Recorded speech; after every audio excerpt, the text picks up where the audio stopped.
हनुमानगढ़ में डीएम ने राहत शिविर का किया निरीक्षण, सभी व्यवस्थाएं सुनिश्चित करने के निर्देश, कहा जलभराव से प्रभावित परिवारों को हर संभव सहायता दें। जैसलमेर में क्षत्रिय प्रकरण पर सियासी सरगर्मियां तेज, फतेहगढ़ में रोका विधायक का काफिला, विधायक प्रशासन के बीच जमकर हुई बहस। बीकानेर में सावन को दूसरे सोमवार को शिव मंदिरों में उमड़ी भीड़, 1.25 लाख रुद्राक्ष से बनाया अनूठा शिवलिंग। न्यायिक कर्मियों ने की कैडर पुनर्निर्धारण की मांग, सामूहिक अवकाश पर जाते हुए किया आंदोलन, कहा प्रदेश सरकार ने की राजस्थान उच्च न्यायालय के आदेश की अवहेलना। बीकानेर में छात्र संघ चुनाव की बहाली को लेकर प्रदर्शन, एनएसयूआई के कार्यकर्ताओं ने किया सड़क जाम, विद्यार्थियों ने सीएम की निकाली शव यात्रा।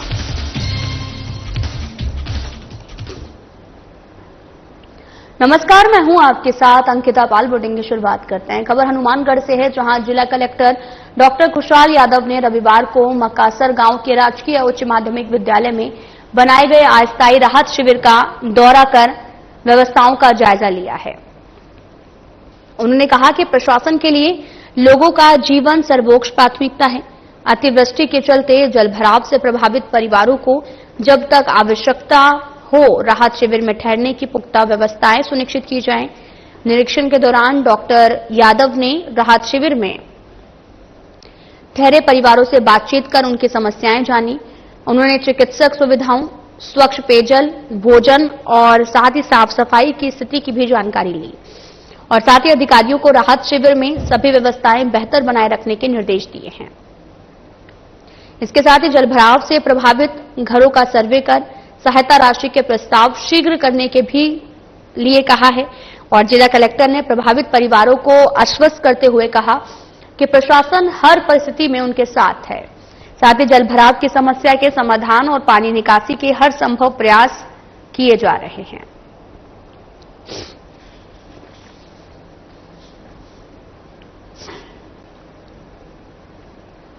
खबर हनुमानगढ़ से है, जहां जिला कलेक्टर डॉक्टर खुशहाल यादव ने रविवार को पीलीबंगा में आपको बताते चले कि नगर क्षेत्र का दौरा कर जलभराव वाले स्थानों और बारिश से प्रभावित परिवारों के लिए बनाए गए राहत केंद्र का निरीक्षण किया। जिला कलेक्टर ने वार्ड नंबर 28 सहित अन्य प्रभावित इलाकों में जल निकासी की स्थिति का जायजा लेते हुए आपको बताते चले कि मौके पर ही विशेष समिति गठित करने के निर्देश दिए हैं और साथ ही डीएम ने एसडीएम, तहसीलदार और नगरपालिका को जिम्मेदारी सौंपते हुए जल निकासी कार्य को शीघ्र पूरा करने के निर्देश दिए और साथ ही डॉक्टर यादव ने बारिश से क्षतिग्रस्त हुए मकानों और नुकसान झेल रहे परिवारों का सर्वे कर चिन्हांकन करने के निर्देश दिए हैं ताकि प्रभावितों को भी शीघ्र सहायता उपलब्ध कराई जा सके। और इस दौरान विधायक विनोद गोटवाल और एसडीएम अमिता बिश्नोई सहित संबंधित विभागों के अधिकारी, स्थानीय जनप्रतिनिधि भी उपस्थित रहे।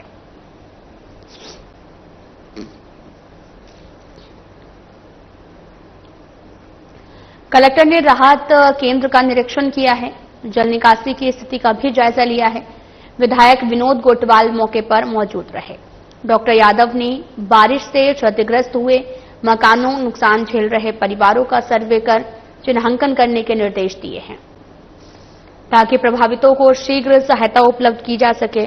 और इस दौरान विधायक विनोद गोटवाल और एसडीएम अमिता बिश्नोई सहित संबंधित विभागों के अधिकारी, स्थानीय जनप्रतिनिधि उपस्थित रहे।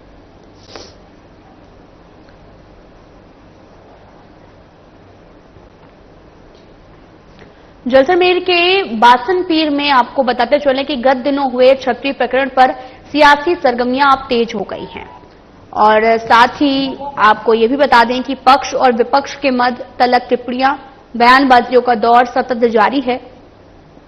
और इस बीच में पूर्व सांसद और बायतू विधायक हरीश चौधरी थार की अपनायत यानी कि थार के आपसी सौहार्द भाईचारों को कायम रखने के उद्देश्य से बाड़मेर से जैसलमेर आते समय विधायक के काफिलों को जिला प्रशासन द्वारा फतेहगढ़ में भी रोक दिया है, जिसमें बायतू विधायक हरीश चौधरी और प्रशासन के बीच में जमकर बहस हुई, लेकिन प्रशासन ने उन्हें जैसलमेर में प्रवेश नहीं करने दिया।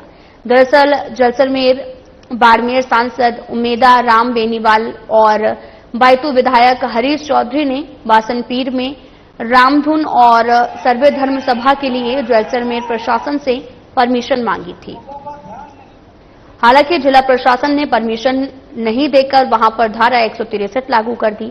शनिवार को हरीश चौधरी अपने समर्थकों के साथ बासनपीर के लिए रवाना हुए, लेकिन पुलिस ने उन्हें 100 किलोमीटर पहले फतेहगढ़ में रोक दिया।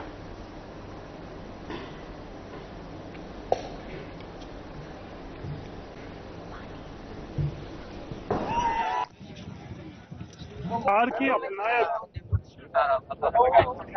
के लिए आज हम लोग पूरे थार के लोग अपने अपने स्थान से या जैसलमेर के अंदर आ रहे थे। जब बड़ी संख्या के अंदर बाड़मेर से थार की अपनायत के लिए लोग आ रहे थे तो जिला प्रशासन ने यह रोक लिया। जिला प्रशासन से ये निवेदन किया गया कि इतना बड़ा लाजमे की आवश्यकता नहीं है। एक ही कांस्टेबल या एक ही चपरासी किस नियम के तहत, किस आदेश के तहत आप लोग यहाँ रोक रहे हैं।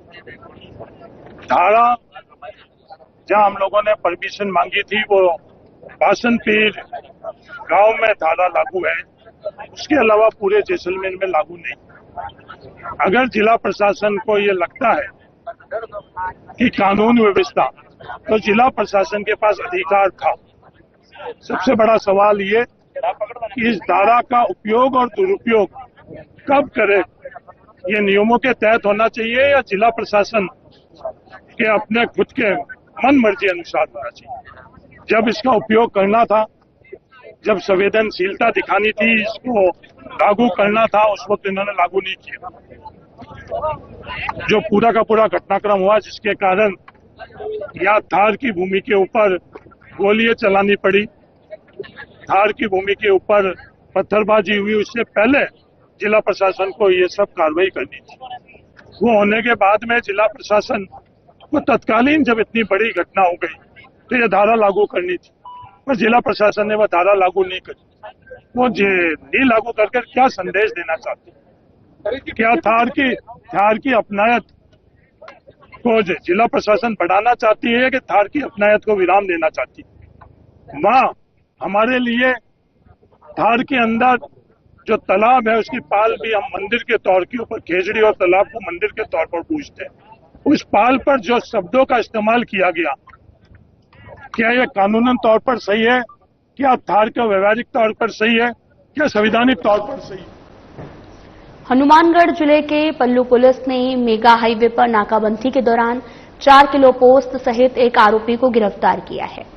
पुलिस ने इस संबंध में एनडीपीएस एक्ट के तहत में कार्रवाई कर मामले की जांच शुरू कर दी है और पुलिस से मिली जानकारी के अनुसार आरोपी की पहचान रविंद्र कुमार बाजीगर मोहल्ला सिरसा के रूप में हुई है।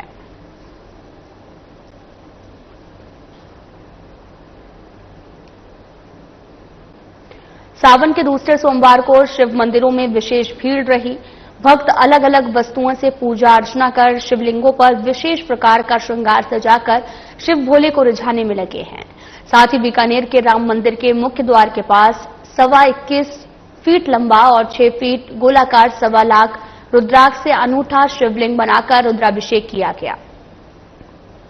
शिव भक्त कमल नारायण पुरोहित ने बताया कि इस शिवलिंग को बनाने में 15 दिन का टाइम लगा है। ये रुद्राक्ष नेपाल से मंगवाए गए हैं और इसकी 21 फुट हाइट है। ऐसी मान्यता है कि रुद्राक्ष में शिव का रूप है और इन रुद्राक्ष को रक्षाबंधन के दिन सभी भक्तों को वितरित करेंगे। वहीं पावन पुरोहित ने बताया कि 3 दिनों तक अलग अलग वस्तुओं से अभिषेक होगा।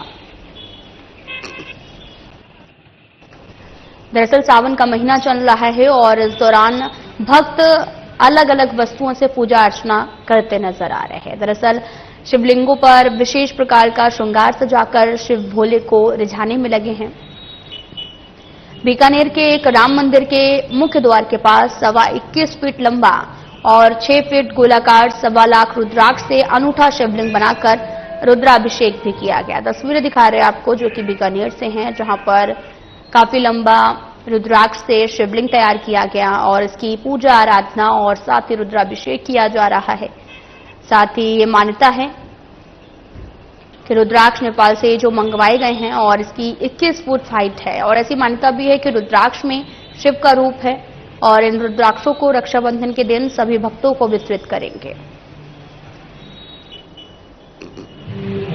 ये 1.25 लाख रुद्राक्ष की बनी है, जिसको हमने बनारस के और जयपुर के कारीगरों द्वारा बनाई गई। 15 दिन का टाइम लगा अपने इसके अंदर, इसमें 3 से 4 कारीगर बनारस के थे,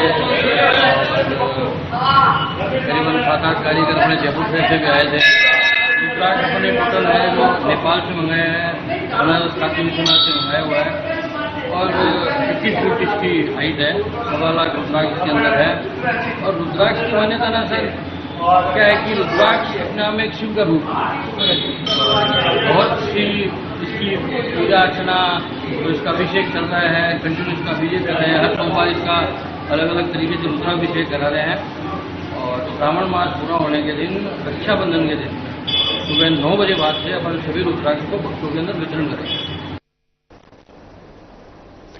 राजस्थान न्यायिक कर्मचारी संघ के प्रदेशव्यापी आह्वान के तहत में स्थानीय न्यायिक कर्मियों ने कैडर पुनर्निर्धारण की मांग को लेकर सामूहिक अवकाश पर जाते हुए आंदोलन का बिगुल बजा दिया है।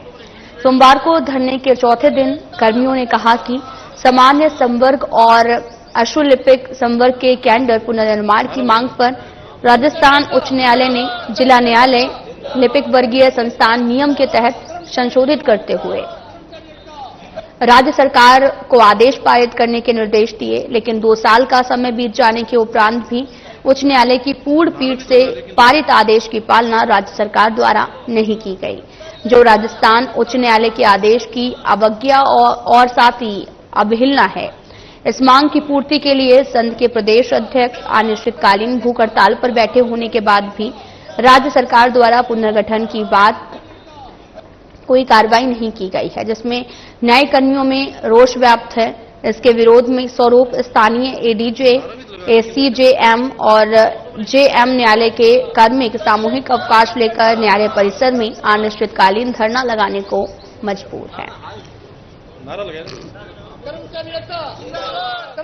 न्यायिक कर्मचारी की हड़ताल में राउत सर बार संघ ने समर्थन दिया है, जिसमें इन्होंने कैडर चेंज के लिए जो हड़ताल कर रखी है उसमें पक्षकारों तथा हम एडवोकेट्स को भारी परेशानी हो रही है और इन पक्षकारों को परेशानी को देखते हुए सरकार को इनकी मांगों को मानना चाहिए और हमारा यही निवेदन है कि सरकार को इनकी मांगों का मानना चाहिए और बार संघ राव सर जो इनका पूर्ण समर्थन करता है। अभी रीडर साहब किशन खोड़ जी ने बताया कि हम राज्य सरकार के अनुरूप कैडर के पुनर्गठन के लिए हम हड़ताल पर बैठे हैं सामूहिक अवकाश लेकर।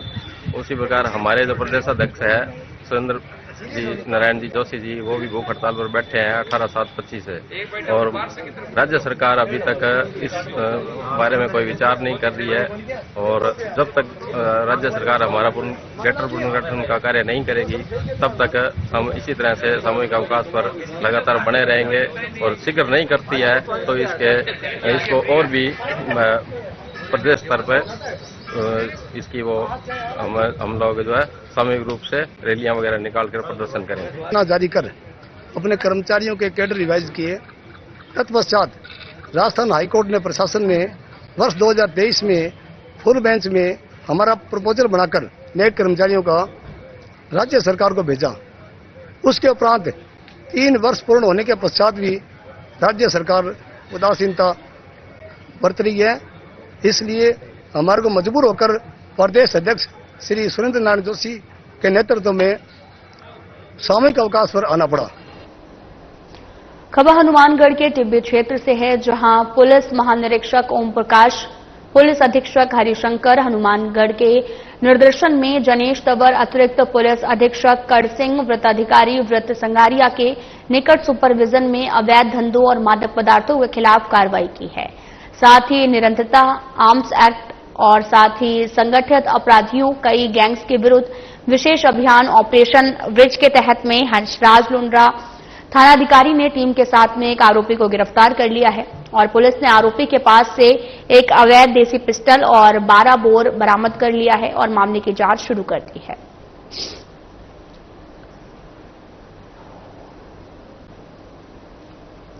छात्र संघ चुनाव को लेकर एक बार फिर से विद्यार्थी आंदोलन की राह पर हैं। बीकानेर में एनएसयूआई के कार्यकर्ताओं और सदस्यों ने संभाग के सबसे बड़े डूंगर महाविद्यालय में छात्र संघ द्वारा चुनाव की बहाली को लेकर जोरदार प्रदर्शन किया है और इस दौरान विद्यार्थियों ने न केवल सीएम की शव यात्रा निकाली बल्कि मुंडन करवाकर अपना विरोध जताया है। तस्वीरें भी दिखा रहे हैं आपको, जहां पर एनएसयू छात्र नेता राजेश गुदारा की अगुवाई में एनएसयूआई के सदस्यों ने जयपुर रोड पर जाम कर दिया। वहीं सूचना पर पुलिस मौके पर पहुंची। प्रदर्शनकारियों को पुलिस ने समझाइश दी, लेकिन छात्र मानने को तैयार नहीं हुए, जिसके चलते पुलिस को रास्ता खुलवाने के लिए हल्का बल प्रयोग करना पड़ा है।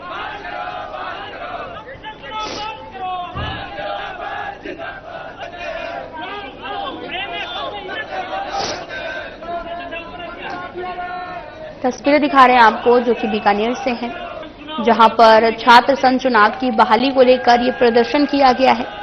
एनएसयूआई के कार्यकर्ता जो हैं वो सड़क पर जाम करके बैठे अपनी मांगों को लेकर मनवाने के लिए, साथ ही मुंडन भी करवाया। इस दौरान की तस्वीरें दिखा रहे हैं, जहां पर छात्र संघ चुनाव को लेकर एक बार फिर से विद्यार्थी आंदोलन की राह पर निकल गए हैं, जहां पर सीएम की शव यात्रा भी निकाली। तस्वीरें दिखा रहे हैं जहां पर जोरदार प्रदर्शन किया है और मुंडन करवाकर अपना विरोध दर्ज करवाया।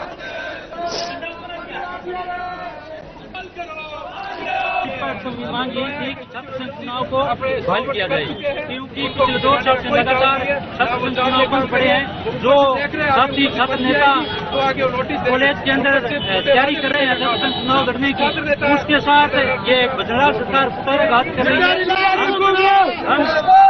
हम मांग यही करते हैं सरकार से, आज हमने अर्थी निकाली सीएम की और सीएम को चेताने का काम किया कि आप जल्द ही आप तारीखों की घोषणा करें, वरना हम पूरे बीकानेर को बाकी सभी कॉलेजों पर ताला लगाएंगे।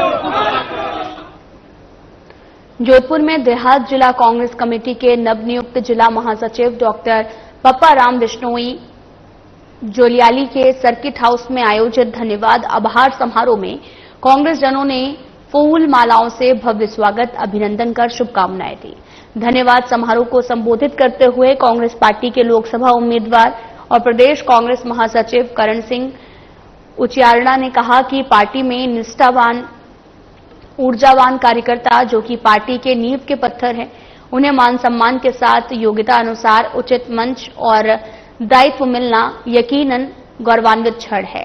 साथ ही उजियारा ने कार्यकर्ताओं से आह्वान किया कि गांव, गरीब, मजदूर, शोषित, पीड़ित और मजदूर वर्ग के हित और अधिकारों की रक्षा के लिए देश भर में राहुल गांधी की संविधान बचाओ मुहिम को मजबूती प्रदान करने के लिए गांव, ठाड़ी शहर, कस्बों के अंतिम छोर तक जन जागरूकता अभियान चलाकर हमें उनके हाथ मजबूत करने हैं। पट्टी માટે લઉં વાસ્તે बहुत ज्यादा जरूरत है कि आप एकजुट हुए कांग्रेस पार्टी मजबूत कर।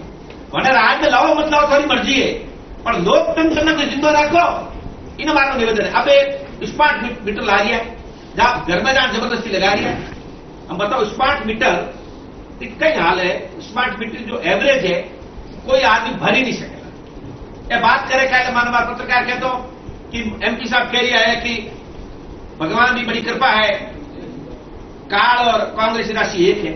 अरे गजेंद्र सिंह जी, अगर काल और कांग्रेस की राशि एक है तो भूखा मर दिन काट दो, जब थोड़ा कौन बना रोड जा देख लो, मैंने यहाँ नौंदली रोड रही काम की बात करो। नहीं आप मुद्दा मत क्यों नहीं बात करो? आप क्यों नहीं कहो आज जो हालत खराब है पिछला 1.5 साल जिन्हें शामू पूरी बनाड़ रोड खत्म हो चुकी है। बनाड़ रोड में आपको आटे बैठा लोग अंदाज लगाओ, उठे दुकान अगर कि नहीं वेला ब्याज माते रुपया लावड़ा, बैंक को पैसा लावड़ा, थोंगो रुपया लावड़ा, इतना साल 1.5 साल की दुकान बंद पड़ी कहीं हाल लेना पूरो गंदो पानी जोबरू गंदे पानी कहीं रहला। अरे गजेंद्र सिंह जी काल देख लाला, जो नदी बधु हजारों लोग जमीन बर्बाद होगी, हजारों लोग बीमार पड़ रहा है, इन्हों कौन जवाब दे? आप कोई मुद्दे की बात तो करो, कोई बात करो जो कोई लड़ना नहीं, जो बात करनी शुरू करो हिंदू मुस्लिम बात करो से हमारा बेटा नौकरी को नहीं लगी पाकिस्तान, और कहीं पाकिस्तान करो, पाकिस्तान कर दो लाभ। आज तक तो काफी बड़ा उम्र में हो, इतनी लड़ाई लड़ी देश, गोत्र में भी लड़ी, पहला भी लड़ी, अपन ठाण नहीं पड़तो कई जो देश में आज घणे घटि नहीं होने 3 महीना होगा वो पतो नहीं चालजो कि अपन कितने जांच। केंद्रीय नवीन और नवीकरणीय ऊर्जा मंत्री प्रहलाद जोशी ने पलोदी की बाब तहसील में 435 मेगावाट क्षमता वाले सोलर पावर प्लांट का उद्घाटन किया है। राजस्थान के वैश्विक पटल पर स्वच्छ ऊर्जा केंद्र के रूप में उभरने का उल्लेख करते हुए ऊर्जा मंत्री प्रहलाद जोशी ने कहा कि राज्य अब ऊर्जा के क्षेत्र में आत्मनिर्भरता की पहचान है। उन्होंने गोरबिया परियोजना का उल्लेख करते हुए कहा, हमारे द्वारा उत्पादित प्रत्येक मेगावाट के साथ हम केवल बिजली का उत्पादन ही नहीं कर रहे बल्कि एक नए भारत का निर्माण कर रहे हैं। उन्होंने आगे ये भी कहा, ये परियोजना नवीकरणीय ऊर्जा के क्षेत्र में प्रगति को दर्शाती है। इसके साथ ही केंद्रीय मंत्री ने कहा, इस परियोजना ने किसानों को भारत की ऊर्जा यात्रा में भागीदार बना दिया है।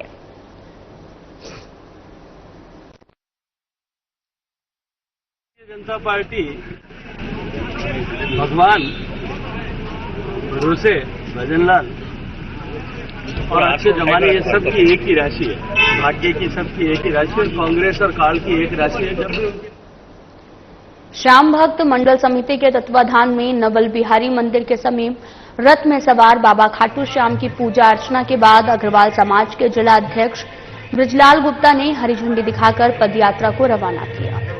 पदयात्रा नवल बिहारी मंदिर से प्रारंभ हुई, जो फूटाकोट बाजार कलेक्ट्रेट सर्किल से खाटू श्याम जी के लिए रवाना हुई। यात्रा के दौरान बड़ी संख्या में श्रद्धालुओं की सड़कों पर लंबी कतार, हाथों में ध्वज का निशान और साथ ही लगतार के जय जयकारों और भजनों पर झूमते हुए श्रद्धालु आगे बढ़ते चल रहे थे। समिति के लड्डू गोपाल अग्रवाल ने बताया कि यात्रा 27 जुलाई को खाटू श्याम पहुंच जाएगी, जिसके बाद 28 जुलाई को भंडारे का आयोजन किया जाएगा।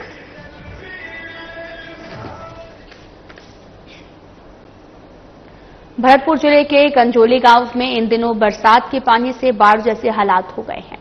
लोगों का जीवन अस्त व्यस्त हो गया है। गांव के चारों ओर जलभराव हो गया है और पानी को भरे हुए करीब 1 सप्ताह से ज्यादा हो चुका है। वहीं गंभीर नदी में भी पानी आने से गांव का संपर्क जिला हेडक्वार्टर से टूट चुका है। गांव वालों का कहना है कि बंद बरेठा से निकलने वाला पानी गांव में भर जाता है, जिससे गांव वालों को जीवन यापन में भारी परेशानी होती है। इसके साथ ही बताया कि गांव के लोगों की फसल पूरी तरीके से चौपट हो चुकी है। इसके बावजूद ग्रामीणों को प्रशासन की तरफ से कोई राहत नहीं दी गई। लोगों ने प्रशासन से फसल और नुकसान के मुआवजे की मांग की है।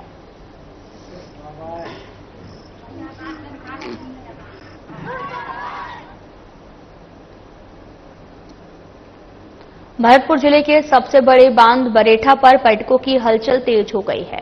लोग सुबह से शाम तक घूमने आ रहे हैं और बढ़ते लोगों के आवागमन को लेकर पुलिस विभाग ने भी सख्ती बरतना शुरू कर दिया है।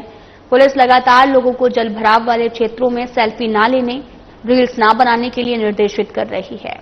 वहीं पुलिस का कहना है कि अगर फिर भी कोई नियमों का उल्लंघन करता है तो उसके खिलाफ सख्त कार्रवाई की जाएगी। सभी जनता को हमने बता रखा है, जाब्ता भी लगा रखा है, भरे हुए क्षेत्र में ना जाएं। जानबूझकर जहां पर पानी भरा हुआ है ऐसी जगह पर ना जाएं तो ठीक रहेगा। कोई रील्स बनाता है तो उसके खिलाफ क्या कार्रवाई की जाएगी? रील्स हम बनाने नहीं देते किसी को, अगर कोई ऐसा होता है उसके खिलाफ। कस्बे की ग्राम पंचायत 22 AG के चक 9 AM में प्रथम विशाल कुश्ती दंगल का आयोजन किया गया, जिसमें अयोध्या, उत्तर प्रदेश, अमृतसर, पंजाब, अर्जुनसर, लूणकरणसर और बीकानेर, गंगानगर और लखूवाली, पोहड़का, रावतसर से पहलवानों ने भाग लेकर अपनी पहलवानी का जोहर दिखाया है। कार्यक्रम के मुख्य अतिथि पूर्व विधायक धर्मेंद्र मोची रहे। पूर्व विधायक ने विजेता पहलवानों को विजेता की राशि और स्मृति चिन्ह भेंट किया। ग्राम पंचायत 22 AG सरपंच धर्मपाल थलोड़ ने बताया कि ग्रामीणों के सहयोग से क्षेत्र में प्रथम कुश्ती दंगल का आयोजन किया गया है और इस आयोजन में भूपेंद्र डाका, आशीष, मनीष, राकेश के नेतृत्व में अन्य युवाओं का भी सहयोग रहा।